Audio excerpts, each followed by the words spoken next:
যদি আপনার মনে হয় যে দেয়ালে পিঠ ঠেকে গেছে, কেউ কিছু করতে পারছে না আপনার জন্য, আপনি পরিপূর্ণ ইয়াকিনের সাথে, দৃঢ় বিশ্বাসের সাথে এই 4টা আমল নিয়মিত করবেন। করে উপকৃত হয়েছেন এরকম বহু মানুষ আছেন।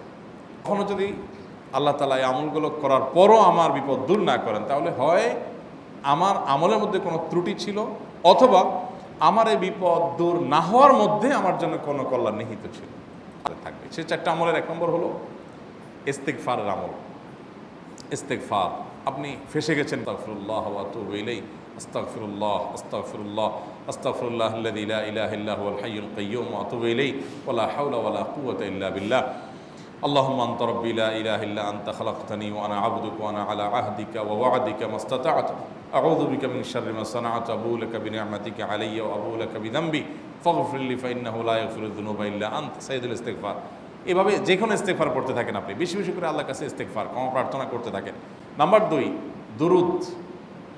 নবী করিম সাল্লাল্লাহু আলাইহি সাল্লামের প্রতি দুরুদ পাঠ করা। এটা যদি আপনি নিয়মিত করতে থাকেন মহব্বতের সাথে, আল্লাহুম্মা সাল্লি আলা মুহাম্মদ ওয়া আলা আলি মুহাম্মদ কামা সাল্লাইতা আলা ইব্রাহিম ওয়া আলা আলি ইব্রাহিম ইন্নাকা হামিদুম মাজিদ। আল্লাহুম্মা বারিক আলা মুহাম্মদ ওয়া আলা আলি মুহাম্মদ কামা বারাকতা আলা ইব্রাহিম ওয়া আলা আলি ইব্রাহিম ইন্নাকা হামিদুম মাজিদ। আপনি একবার ছোট দুরূদ যদি পড়েন সাল্লাল্লাহু আলাইহি ওয়াসাল্লাম, সাল্লাল্লাহু আলাইহি ওয়াসাল্লাম, নবী করিম সাল্লাল্লাহু আলাইহি ওয়াসাল্লামের প্রতি যদি পড়েন এবং পড়তে থাকেন অনবরত, ইস্তিগফারের পাশাপাশি দুরূদটা, তাহলে 2টা আমল হলো, ইস্তিগফার আর দুরূদ। 3 নম্বর আরেকটা আমল হলো দোয়া ইউনুস।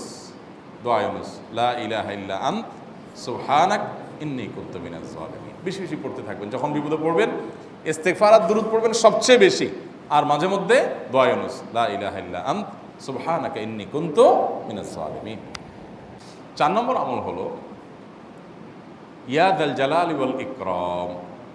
এটা বেশি বেশি করে পাঠ করবেন। নবী করিম সাল্লাল্লাহু আলাইহি ওয়াসাল্লাম বলেছেন, আলিজু বিয়া যাল জালালি ওয়াল ইকরাম। ইয়া যাল জালালি ওয়াল ইকরাম, এইটাকে তোমরা আঁকড়ে ধরবে। ইয়া যাল জালালি ওয়াল ইকরামের মানে কি? এটা আল্লাহকে ডাকা, আর কিছু না।